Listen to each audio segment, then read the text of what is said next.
Ukraine, Zelensky renvoyé de Washington et de l'UE les mains vides.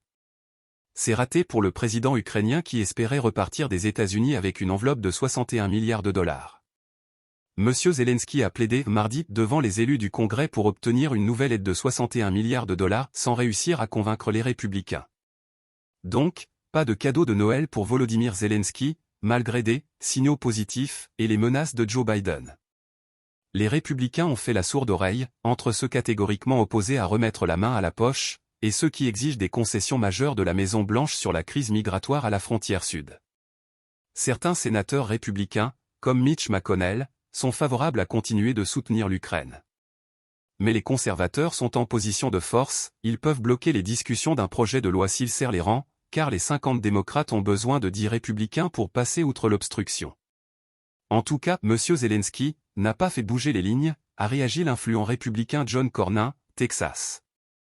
À la Chambre, le speaker demande des garanties. Volodymyr Zelensky a échangé avec le nouveau speaker républicain de la Chambre qui exige des garanties à la Maison-Blanche.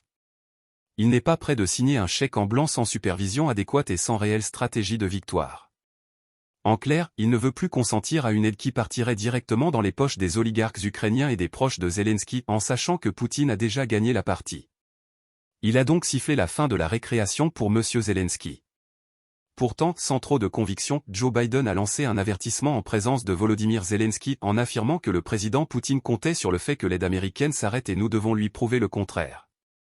Par ailleurs, la Hongrie s'est opposée vendredi 15 décembre à un accord sur un programme d'aide de 50 milliards d'euros de l'Union européenne à l'Ukraine.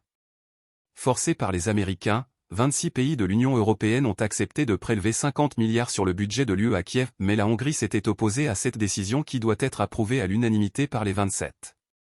Donc, pas d'argent pour M. Zelensky en cette fin de l'année 2023 et tant mieux pour le peuple ukrainien qui fera l'économie de milliers de morts sur le front.